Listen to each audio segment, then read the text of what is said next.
자, 오늘은 어버이날을 맞이해서 야고보서 3장 17절과 18절 말씀을 가지고 관계 회복을 시도해 보자, 이란 제목으로 말씀을 나누겠습니다.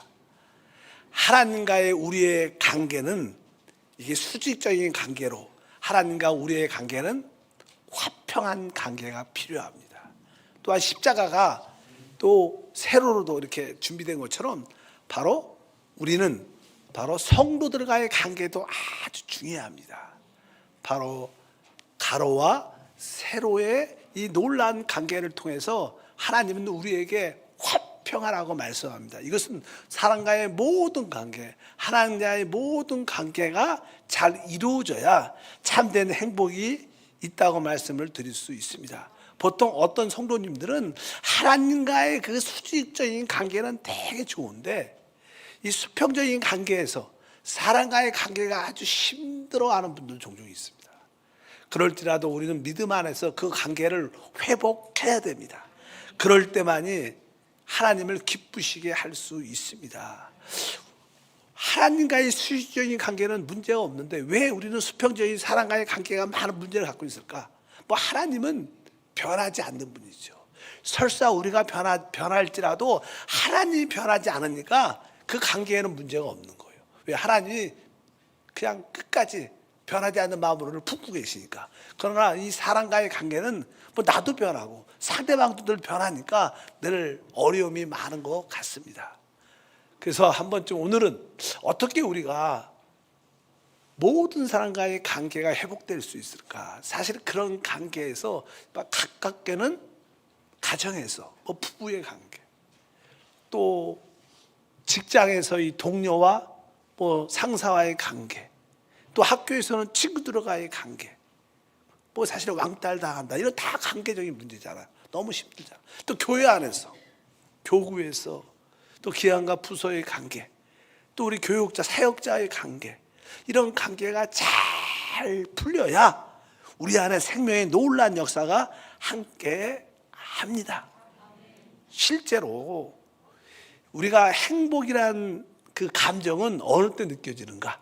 행복이란 감정, 그것은 나와 가장 가까운 사람, 나하고 가장 사랑하는 가까운 사람과의 관계가 되게 좋으면 그 사람은 행복하다고 느낍니다. 근데 나하고 가장 가깝고 가장 내가 좋아하는 사람과 관계가 어려우면 우리는 되게 힘들어하고 불행하다고 느끼는 거예요. 그래서 이 가장 가까운 사람과의 그 관계가 회복돼야 돼요. 5월달을 맞이해서 가족과의 관계가 회복되고, 또 우리 교회 성도들과의 관계, 우리 사역자의 관계도 회복되고, 또 직장에서도 한번 내가 동료들과 관계, 쉽지 않겠지만 상사들과 관계도 한번 회복되겠다, 이러한 은혜가 있는 한 달이 되기를 바랍니다. 제가 이제 보편적으로 많은 사람들이 가장 기본적이지만 보편적인 것을 알지 못해서 힘들어하는 사람이 많아요. 가장 기초적인 거예요. 보편적이지만 우리가 그런 것을 모르는 경우가 많습니다. 그래서 제가 5월달 가정을 달을 맞이해서 다 말할 수 없기 때문에 그냥 결혼하지 않는 분들, 결혼한 분들에 대해서 한번 필요한 게 무엇인가 간단하게 먼저 한번 이야기를 드리겠습니다. 혹시 이제 결혼하지 않은 배우자를 선택할 때 어떠한 기준을 가지고 사람을 만나야 되는가? 결혼하지 않은 배우자를 선택할 때의 기준, 제가 찾아보니까 첫 번째, 어떤 분을 만나는 게 좋은가? 일단은 변덕스럽지 않은 사람을 만나라. 변덕스럽지 않다. 그러니까 이분들이 변덕스럽다는 것은 정서적으로 안정이 안 된 거예요. 정서적으로 안정된 사람을 만나면 앞으로 생활도 좋아질 경우가 많다는 거예요. 근데 자꾸만 이렇게 변덕스럽고 정서적으로 불안하면 앞으로의 생활도 쉽지 않다는 거예요. 그래서 기본적으로 배우자를 선택할 때 변덕스럽지 않고 정서적으로 안정된 사람을 만나는 게 기본 원칙이에요. 데이트라도 그런 분하고 해야 될 줄 믿습니다. 두 번째는 좀 책임감 있는 사람이 필요해요. 책임감이 있는가 없는가를 봐야 돼. 책임감. 다른 말로 의리가 있는가 없는가. 좀 어려울 때 같이 어려우고, 같이 힘들어하고 같이 고생하고, 이런 의리, 책임감이 있어야 돼. 책임감, 이 사람이 책임감이 있는가. 남자 여자를 다 떠나서 그런 사람을 한번 데이트할 때 너무 얼굴만 보지 말고 책임감도 있는가 한번 이렇게 확인하시길 바랍니다. 또 세 번째를 보니까 배우자를 선택할 때 까다롭지 않은 사람.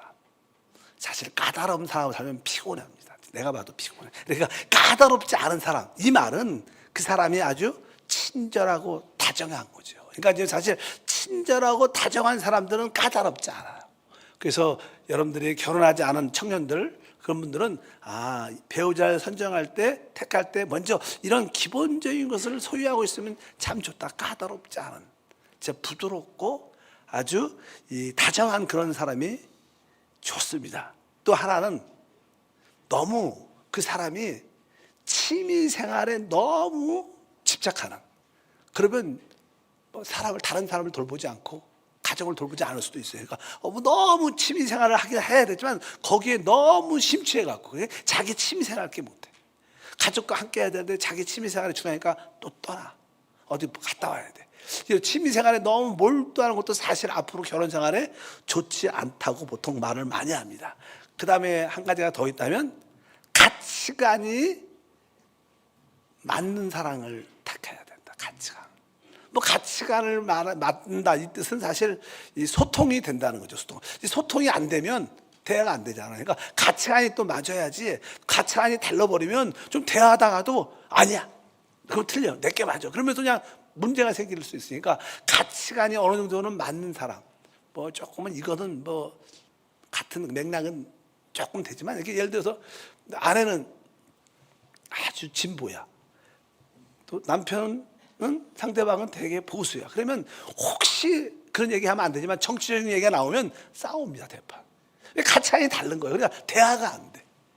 그래서 항상 가치관, 소통을 위해서는 가치관이 어느 정도는 비슷한 사람이 만나는 게 앞으로 결혼 생활에 좋은 일이 있다. 이렇게 보통 결혼 안 한 친구들은 한번 이 5가지를 한번 생각을 해보시고 선정해서 결혼을 결정하시길 바랍니다. 그럼 결혼한 사람은 어떻게 할까? 한 번쯤 우리가 생각해봐야 돼요. 내가 어떤 남편인가? 그러니까 보통 이제 여자 입장에서 가장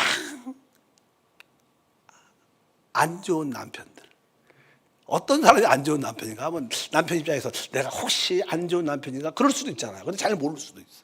이거 보니까 그냥 아내들이 이제 선정한 건데 가장 진짜 이게 최악의 남편 해당 많이 됩니다. 첫 번째는 그냥 여러분이 그렇다는 게 아니라 첫 번째는 돈을 안 주는 남자. 돈에 대해서 인색하고 돈으로 굴림해갖고 참 돈을 잘 안 주는 남자. 이런 남자는 여자 입장에서 너무 힘든 거야. 대부분 여자들이 가장 싫은 남자가 어떤 남편이냐? 돈 안 주는 남자. 이렇게 말해. 통계적으로 나왔어요. 통계적이에요. 혹시 찔리는 분 있어요? 그러시면 안 됩니다. 우리 성경은 주라. 그러면 줄 것이니 주십시오. 두 번째 최악의 남편은 뭐 같아요? 거짓말을 잘하는 남자. 이건 진짜 문제가 있대요. 점점점 거짓말을 하게 되면, 그래서 거짓말을 하는 남편들은 나는 하얀 거짓말인데 아닙니다. 그래갖고 보통 기본적으로 이제 거짓말 하다 보면 점점점 속이는 게 많아지고 그러니까 관계가 좋아지지 않죠. 그래서 여자분 입장에서 이런 남편은 진짜 힘들다. 거짓말을 잘하는 남자. 그 다음에 세 번째는 너무 아내의 사랑에 집착하는 남자. 너무 집착해. 그냥 아내를 자꾸만 구속하고. 의붓증은 아니지만 그런 기질로 변하다. 집착을 하면 그렇죠. 집착을. 그러니까 그 아내에 대한 사랑이 깊으니까 집착하니까 그 다른 의미는 아내도 자기한테 그렇게 해달라는 거야. 그런 게 있죠. 근데 아내는 대부분 그렇게 못하죠. 애도 키워야 되는데. 그러다 보니까 그 남자의 마음이 빈 자리가 되면 그 집착하는 그 마음이 바깥 외도로 바람으로 나간대. 보통. 그래서 너무 보통 여자들은 자기 남편인 자기만 사랑하는 걸 좋죠. 근데 건전하게 그러는데 너무 집착을 하면 그런 문제도 생길 수 있다. 이런 이야기가 있습니다. 최고의 남편들은 이런 사람이래. 그 다음에 최악의 아내. 어떤 남자들이 볼 때 이런 아내는 진짜 힘들다. 이혼하고 싶다. 이런 얘기를 하는 최고의 아내들. 뭐 같을까요? 첫 번째는 너무 얼굴을 가꾸는 거야. 그래서 성형 중독될 정도. 그러니까 우리가 기본적으로 이렇게 쌍꺼풀 수술한다. 이렇게 그런 거는 요새는 성형이 아니에요. 그런 건 성형이 아닙니다. 근데 이렇게 뭐 얼굴에 각이 바뀌고 얼굴 형태가 바뀌고 너무 성형은 중독성이 있기 때문에 한번 하게 되면 나중에는요, 중독이 되면요, 집을 융자받아갖고도 헌대. 실제로 그래갖고 이혼한 사람 진짜 많대. 그러니까 남편들이 너무 힘들어하고. 두 번째 남편들이 싫어하는 아내의 모습, 이혼하게 되는 모습이 뭐냐면 낭비벽이 심한 여자. 낭비벽, 사치스럽고 막 낭비벽이 심한. 명품 이런 것만 따지고 뭐 낭비벽이 심하면 이것들 되게 남편들이 힘들어한다고 보통 말을 합니다. 또 한 가지는 뭐 같아요? 이렇게 뭐 남편들이 볼 때는 게으른 여자. 그러니까 정리가 잘 안 되고 막 이러다 보면 남자들이 되게 스트레스를 진짜 많이 받는다고 보통 말을 합니다. 뭐 우리는 믿음 안에서 다 고치면 됩니다. 우리에게는 다 이런 한두 가지 모습은 있을 거예요. 근데 이제 몰랐죠. 이게 심각한지 몰랐지. 이게 이렇게 심각한 거라. 심각한 걸 한번 깨달으라고. 가정이 회복되라고. 대부분 남편이 아내가 다 마음에 안 드는 걸 다 말하는 분도 있지만 말 못하고 그냥 사람도 많은데, 아, 나에게 최악의 남편의 모습이 한두 가지 있구나. 내가 최악의 아내의 모습이 한두 가지 있구나. 이런 것도 한번 기억을 해보는 것도 좋은 것 같아요. 가정의 달을 맞이해서. 옆 사람과 인사할 때 가정의 회복을 위하여 한번 인사합시다. 요즘에는요, 이제는 이혼이 많죠. 이혼이 생각보다 많습니다. 황혼 이혼도 많고. 제가 중앙아시아 러시아권에 사역을 할 때 가니까 가정의 거의 50% 이상은 이혼하고 재혼했습니다. 그래서 거기는 기본이야, 기본. 그것을 이렇게 부끄럽다, 수치스럽게 생각하지 않은데, 요즘에는 한국도 많이 이렇게 그런 환경이 됐지요. 이혼율이 높아져 갖고 뭐 좋다 나쁘다 이런 얘기하는 게 아니라, 그래서 한때는 교회 목사들이 만나면 교회에서 하지 말아야 할 단어 중에 하나가 이혼이라는 이야기예요. 왜 이혼하지 말라 이런 소리 하면 한두 명 시험 들어서 나간대. 절대로 이혼 설교 그런 거 하지 말라냐. 한때는 그랬는데 요즘에는 뭐 그냥 그렇지 않죠. 오늘 이제 특별히 이혼을 했으니까 어떤 분들은 재혼을 합니다. 재혼을 해요. 근데 왜 재혼하는가? 이것도 제가 잘 모를 것 같아서 제가 얘기해 주는 거예요. 좀 이렇게 남사스러운 이야기지만 왜 재혼을 하는가? 보통 통계적으로 정확하게 남성이 왜 재혼하는가? 남성이 재혼한 이유는 대부분 90% 거의 90% 이상 거의 다 부부 관계를 위해서 재혼한다. 그러니까 남자는 그러한 어떤 성적인 그러한 요구가 강한 거예요. 나이가 들든 안 들든 간에 기본적으로 전제가 그렇대. 그러니까 이것을 알고 여자도 재혼을 해요. 여자가 재혼한 이유는 재정적인 안정을 위해서 재혼한다. 그러니까 서로 이해를 해야 돼. 그래야지 그 재혼한 다음에도 가정 생활이 잘 이루어질 수 있지 않을까. 여기까지만 하겠습니다. 또 너무 지나가면 좀 그런 것 같으니까. 그래서 우리가 남성과 여성의 차이점을 이해해야 또 우리 가정에 또 남편과 아내 또 사람과의 관계가 잘 이루어질 수 있다는 것을 깨닫기를 바랍니다. 보통 우리 남자니까 남자 입장에서 한 가지 얘기하면요, 보통 남자들이 이혼할 때 꼭 하는 말이 하나 있대요. 변호사한테 왜 이혼하려고 그러면 딱 한마디, 뭔지 알아요? 넌 내가 많이 웃었는데 아침밥을 안 해줘요, 이 말이래요. 아침밥을 안 해줘요, 이 말이 모든 남자한테 다 나온대. 근데 이 말이 꼭 아침밥을 안 해준다는 게 아니라, 그러니까 내가 존경받고 있지 않다는 그 생각이 강해요. 남자는 너무 힘들어한대. 여자는 사랑을 받고 싶어 하지만 남자 속성상 남자는 존경받는 게 사랑이야. 근데 만약에 아내가 날 존경하면 적어도 아침밥을 해줘야 되지 않냐. 나이 같은 사람들은 대부분 그 생각이 들어있대. 근데 이게 스트레스라 그러더라고요. 그 뜻은 꼭 밥을 해주라는 것보다, 남편은 존중할 때 남편이 행복하고 프라이드 갖고 헌신하는구나. 그런 지혜를 여성분들이 갖기를 바랍니다. 진짜 밥 못 해줘도 그냥 밥 대신 존경이라도 열심히 해주시면 가정의 사랑과 회복이 될 줄 믿습니다. 요즘에 밥 잘 안 해주죠. 대부분 안 시키면 다행이죠. 남편한테 제가 종종 물어봐요. 뭐 그냥 저도 그냥 새벽에 일찍 오니까 뭐 밥을 안 먹죠. 우리 교장들한테 물어보면 종종 식사했어요? 그러면 알았습니다. 식사하고 와요? 아침 안 그냥 옵니다. 다 그래요. 원래 이제 시대가 그런 시대입니다. 어쩌든지 남자는 아침밥보다 뭐예요? 존경의 그 마음이 되게 중요하다. 그것을 인정받을 때 그 가장으로서의 프라이드와 헌신과 충성이 나온다.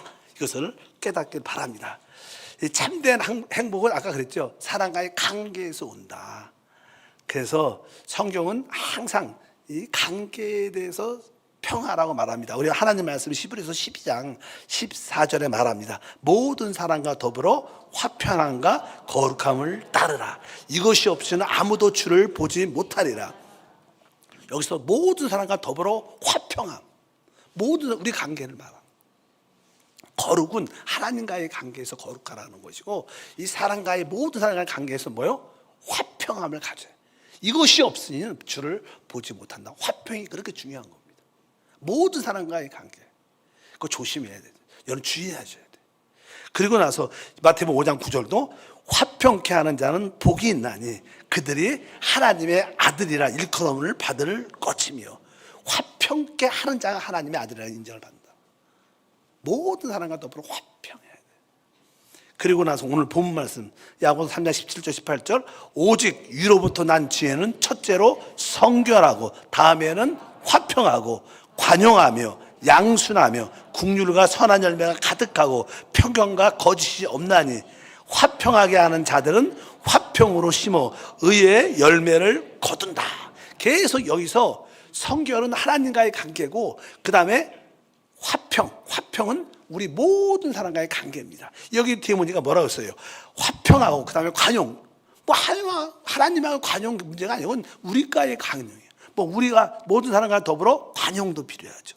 여기 보니까 양순하고 국률을 서로 베풀어야 되고 선한 열매를 가져야 되고 편견과 거짓이 없다. 이렇게 말씀하는 거예요. 그러니까 하나님은 하나님 앞에 거룩과 성결을 지키지만 또 모든 사람과 화평하는 게 되게 중요한 겁니다. 그래야지 영적으로 말하면 우리가 하나 될 수가 있고, 그랬더니 몸도 새어나갈 수 있는 줄 믿습니다. 5월달은 한 번쯤 우리 가족에서 또 우리 직장에서 아니면 또 특별히 교회 생활 안에서 화평하지 않는 마음들이 있죠. 그런 사람들이 있죠. 그래도 우리가 믿는 사람이니까 그 관계를 어떻게 풀어야 돼요. 풀어야 돼. 관계를 회복하는 시도를 가져야 될 줄 믿습니다. 그래서 어떻게 우리가 이 화평의 관계, 좋은 관계를 맺을 수 있을까? 그러려면 좋은 관계를 맺으려면 나는 내가 좋은 관계가 필요하구나, 하나님 원하시구나 해서 우리가 적극적으로 내가 좋은 관계를 가져야겠다, 이렇게 시도를 해야죠. 시도하지 않으면, 도전하지 않으면 시작도 안 되는데. 그러니까 여러분들이 벌써 오늘 말씀을 통해서 내가 한번 그분하고 우리 남편하고 우리 아내하고 아니면 다른 성도하고 우리 교육자하고 내가 한번 우리 직장 동료 상사하고 내가 한번 화평의 관계를 한번 풀어보자, 회복해보자, 내가 한번 도전해보자. 시도를 하기를 축복합니다. 누굴 위하여? 주님을 위하여. 하나님 나를 위해서 여러분들이 그런 마음을 가지시면 됩니다. 그러려면 상대방에 대한 관심이 있어야 돼요. 사실은 우리가 나하고 상처가 있고 마음이 안 좋으면 관심 안 가요. 쳐다보지도 않고 돌아보지도 않잖아요. 근데 진짜 관계를 회복하려면 먼저 그 사람에 대해서 뭘 가져야 돼요? 관심을 가져야 돼요. 조금 보통 사람들은 직장에서는 일에 관심이 있지만 그래도 일에 관심도 있고, 그러나 한편적으로 우리는 그 사람의 관심을 가져야 그 사람도 그것을 느낄 수 있어요. 그래서 우리는 사람에 대한 관심을 갖는 것을 여러분들이 배우시기를 바랍니다. 그리고 그 사람과에 대해서 항상 긍정적인 인식으로 바라보는 습관을 가져야 돼요. 사람은 타락했기 때문에 모든 매사에 부정적입니다. 70%가 부정적인 말이에요. 우리는 죄성이 있기 때문에 그런 모습으로 살아와요. 그러나 이제 내가 하나님 말씀대로 모든 사람과의 관계를 이루기 위해서는 내가 그 사람에 대해서 긍정적인 방향으로 바라보겠다, 이런 습관을 가져야 돼요. 내가 그 사람을 조금 이렇게 좋게 안 보여도 그래도 좋은 모습으로, 긍정적인 모습으로 그 사람을 바라보고 또 생각을 하면 또 마음도 바뀌게 되는 줄 믿습니다. 그래서 여러분들이 그런 마음을 갖고 혹시 그런 사람에 대해서 대화를 할 때, 오늘 뭐 나하고 사이가 별로 좋지 않은데 그분이 아주 어떻게 오늘 왔어요. 그러니까 좀 오늘은 좀 건강하게 이쁘게 보여. 오늘은 더 아주 얼굴이 빛이 나요. 오늘 이쁘게 보입니다. 아주 옷을 입었어요. 옷이 참 세련됐네요. 뭐 한마디라도 또 이렇게 대화 가운데 우리 동료는 아주 유머가 있어요. 이렇게 자꾸 이렇게 칭찬하는 그런 표현을 해야 돼. 표현을 이렇게 조금씩. 그런 말을 한마디씩 하다 보면 이제 그 사람도 마음이 열리면서 관계가 회복될 가능성이 많습니다. 그러니까 마음만 있어서 안 되고 그것을 작게 표현하는. 그래서 좋은 언어로 이렇게 인사도 하고 작은 칭찬의 표현도 하는 게 좋다. 뭐 이쁘면 이쁘다. 아주 세련됐다. 예를 들어 그 모습이 너무 좋다. 뭐 일을 잘하면 우리 부부는 일을 참 멋있게 하셔요. 난 일할 때 보면 아주 내가 마음이 좀 열려요. 아주 어쨌든 좋은 이야기를 해줄 수 있는 그 표현도 가지시길 주님은 축복합니다. 보통 우리가 관계를 깨트리는 몇 가지 요소가 있죠. 우리는 쉽게 하는 거. 그러니까 어떤 사람이 뭘 잘못했으면 우리는 금방 판단하고 정죄합니다. 비난하죠. 또 당신은 또 일을 그렇게 못해. 또 그렇게 했지. 그러면서 이렇게 우리는 항상 이렇게 비난하는 투로 우리는 얘기하는 게 습관이 되어 있습니다. 그러면 관계가 깨어지게 됐어요.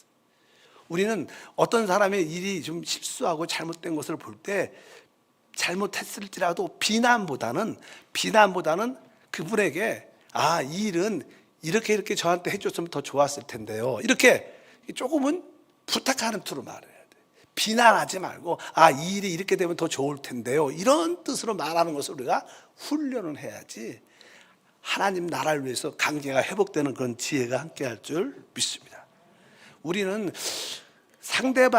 다른 분이 남편이나 상대방이 일을 잘못할 때도 있지만 내가 잘못할 때도 있죠. 내가 실수할 때도 있어요. 그러면 우리는 그런 비난을 받게 됩니다. 비난을 받게 될 때 우리가 반대로 우리가 비난을 받게 될 때가 있죠. 그럴 때 우리는 어떻게 해요? 비난을 받게 될 때 우리는 인정 대신 나만 그래요? 당신도 전에 실수했잖아요. 이렇게 그냥 우리는 그런 말을 많이 해요. 나만 잘못했어? 당신도 잘못했는데. 남편한테 그러죠. 왜 그렇게 일을 그렇게 해? 그러면 나만 그래서 당신도 전에 그랬는데 왜 그래? 그러면서 그냥 자꾸만 자기를 방어. 그러지 말고 자꾸만 방어하면 관계가 깨지게 돼 있어요. 방어보다는 그냥 누가 이렇게 나를 이렇게 정죄하나 이렇게 비난하면 솔직히 어느 정도는 인정을 해야 돼. 그래요. 내가 이 부분에 내가 잘못한 것 같아요. 미안합니다. 이렇게 어느 정도는 수용하고 인정하는 마음을 가지면 그렇게 관계가 확 어그러지지 않아요. 그래서 나를 비난할 때 혹시 나를 어떤 일에 대해서 이렇게 판단할 때 자꾸만 방어적인 말투로 하지 말고 조금 받아들이는, 그래요. 내가 그 부분에 잘못한 것 같습니다. 앞으로 잘할게요. 이렇게 조금 이렇게 그런 뜻으로 대화를 하다 보면 그 관계가 회복되는 가능성이 많이 있습니다. 그래서 여러분들이 서로 그런 대화를 할 때 조금은 내가 이분을 이렇게 이해하고 존중하는 말로 표현하겠다. 이런 마음이 우리 안에 있어야 될 줄 믿습니다. 특별히 부부관계에서 서로 이렇게 관계가 안 좋으면, 그래서 그냥 예를 들어 누가 아내가 또 남편이 어떤 잔소리 같은 것을 하게 된다 그러면 대부분 상대방은 느낄 때 또 시작이네 이렇게 말하죠. 잔소리지. 또 시작해. 세상 말로 합니다. 너는 지켜라, 나는 안 듣겠다. 그냥 들을 마음도 없어. 그냥 또 시작이야. 그럼 이런 말을 그냥 보통 이렇게 아예 들을 마음도 없고, 얼굴 보고 얼굴 눈빛 맞추고 싶지도 않고 그냥 머리 숙이고 막 대라, 나는 딴 생각을 하고 있어. 이렇게 하는 사람, 그러면서 대화를 안 해요. 말을 끊어버리죠. 대답도 안 하고 말도 안 하고 막 뭐라 그래도 대답도 안 하고 말 좀 해봐요. 그럼 대답도 안 하고 얼굴 좀 봐요. 그러면 쳐다보지도 않아. 우리가 보통 그런 표현이 많은데, 그럴 때 우리가 조금은 내가 그런 단절을 선택하는 것보다는 조금 분을 좀 낮추고 좀 시간이 지나가고 좀 대화를 다시 한번 시도해 보겠다, 이런 의지는 있어야 돼요. 주님을 위해서, 가정을 위해서. 진짜 이런 것이 우리에게 조금 필요하다고 생각을 합니다. 그러면 이제 어떻게 우리가 이 다른 사람과의 관계를 회복할 수 있을까? 뭐 간단하게 말하면 아까 말씀드린 것처럼 내가 관계를 회복하기를 원한다. 이런 마음이 기본적으로 있어야 되고, 이제 우리가 처음에 그 관계를 시작할 때 그냥 부드럽게 나가야죠. 부드럽게. 뭐 다 알지. 처음에 부드럽게 했는데 그냥 거기서 언성만 딱 높이면 나도 팍 튀어나오잖아요. 그러니까 일단은 이 부드럽게 먼저 내가 그냥 사과하는 마음으로, 내가 그 일에 대해서 내가 이해합니다. 내가 잘못된 거 압니다. 근데 어쩌든지 대화를 풀어 나가야 되는데, 먼저 그 일에 대해서, 사건에 대해서 내가 받아들인다는 그런 요소가 참 중요합니다. 그러면서 우리가 조금 그분에 대해서 어떤 불만을 표현할 수 있죠. 왜 그때 그랬어요? 그런 불만을 표현할 때도 불만을 얘기를 해야지 비난을 하면 안 되는 거야. 불만을 얘기하다가 당신은 틀린 거야, 그러니까 안 되지, 이렇게, 이건 틀린 거야 이렇게 말하는 것은 비난하는 거고, 이 일은 좀 문제가 있는 것 같습니다, 이것은 불만을 말할 수 있지요. 그러나 비난하지 말아야 돼. 왜? 관계를 회복하려면 불만은 표현하지만 비난하지 말자. 그러면 대화가 이루어질 수 있습니다. 그러면서 미안하지만 이렇게 부탁하겠습니다. 이렇게 관계 회복을 위해서 우리가 조심해야 될 필요가 있습니다. 그리고 만약에 그 사람이 조금이라도 받아들이면 진짜 감사하다, 고맙다, 이런 이야기를 우리가 대화 가운데 해야 그 힘든 사람과의 관계가 회복되는 길이 함께 합니다. 또 이제 그 다음 단계를 쭉 지나가다 보면, 이제 우리가 대화를 쭉 하다 보면 그분이 이제 우리한테 이런 이야기를 쭉 할 때, 그분이, 상대방이 우리한테 말할 때 그분의 영향력을 어느 정도는 받아들여야 돼요. 좀 그분이 맞는 말을 하면 내가 그거 수용합니다. 그 부분은 내가 인정하고요, 내가 받아들일게, 이렇게 그분이 다 받아들여서 대화 가운데 관계가 깨어졌으니까. 그러나 어느 정도 대화 가운데 그분이 말한 어느 부분은 우리가 기쁨으로 받아들이는 마음의 자세는 있어야지, 우리가 100% 받아들일 수는 없지만 받아들일 수 있는 것은 기쁨으로 내가 그 부분 내가 인정하고 받아들이겠습니다, 이렇게 솔직하게 표현하고, 이제 서로 대화가 되면 어느 정도 절충을 해야 돼. 앞으로 이런 일이 있을 때 우리가 이렇게 합시다. 절충을 하고 이렇게 조금은 이렇게 협조합시다. 이렇게 그런 것이 필요하죠. 어느 정도 그 절충안을 만들어내고 수용안을 만들어서, 세상 말로는 타협해서, 앞으로 이런 일이 생길 때는 이렇게 절충하고 타협합시다, 이렇게 이해하고 진행합시다, 이렇게 그것을 이렇게 마음대로 만들어야지 그 사람의 관계도 회복될 수 있어요. 그리고 마지막은 대화를 계속 했는데도, 특별히 부부 관계에서 대화를 했는데 전혀 안 받아들여. 그리고 딱 보니까 이분은 기질이 그래. 기질이 그러면 거의 안 바뀌죠. 그럴 때는 아주 기질적으로 가망성이 없으면 어떻게 해? 그냥 수용해야 돼. 그 사람, 그 상태로 내가 이 사람을 이해하자. 이 사람 태어나기는 이렇게 천성이 태어났는데 기질이 이런데 그걸 어떡하겠어? 그거 변화달라고 요구해도 변화되지도 않습니다. 그러니까 기질이 이렇구나, 이분은. 우리 아내의 기질은 이렇구나, 우리 남편 기질이 이렇구나. 내가 그 자체를 인정하자. 그냥 그 부분을, 이런 마음을 여러분들이 가고 그의 장점을 바라보는 모습을 바라보면 조금 힘들지만 5월달 안에 이 모든 관계가 회복될 줄 믿습니다. 여러분은 대부분 하나님과의 관계는 성결과 거룩함으로 아주 좋아요. 그러나 종종 우리가 가정에서의 부부의 관계, 아니면 직장에서, 또 교회 안에서의 성도들의 한두 사람과의 관계가 거꾸로서, 종종 어떤 성도는요 상담을 와요. 자기 교회 떠나겠대. 그래서 제가 마음에 안 드셨나 봐요. 그러니까 목사님 그렇지 않아요. 그러면요 우리 교구장님이 그것도 아니고, 어떤 권사님이, 어떤 지역장님하고 난 너무 안 맞지, 난 떠날 거예요. 그렇게 얘기하는 사람 생각보다 많습니다. 왜? 그 한두 사람들의 관계가 너무 힘드니까 교회를 떠나고 싶은 정도로. 그러나 우리는 주님 안에서 그런 관계를 회복해야 돼요. 오늘 성경 말씀도 계속 그 얘기예요. 화평과 거룩함을 쫓아라, 모든 사람과 더불어. 그래서 여러분들이 다시 한번 5월달을 맞이해서 우리 가정뿐만 아니라 교회 안에서, 혹시 여러분의 직장 동료나 상사의 관계에서도 내가 한번 모든 관계로 한번 회복하자. 관계가 회복돼야 행복이라는 것이 느껴져요. 우리가 행복한 삶을 살기 원치 않습니까? 행복은요 다른 게 있지 않아요. 내 마음에 나하고 관련된 사람들과의 관계가 좋으면 그 사람은 행복한 거예요. 만족이 있는 거예요. 그게 하나님 원하시는 여러분의 삶인 줄 믿습니다. 거룩하신 하나님 감사합니다. 5월 가정을 맞이해서 한 번쯤 사랑과의 관계 회복의 필요성을 느껴봅니다. 각자 한두 사람 어려운 관계가 있는 사람들이 있습니다.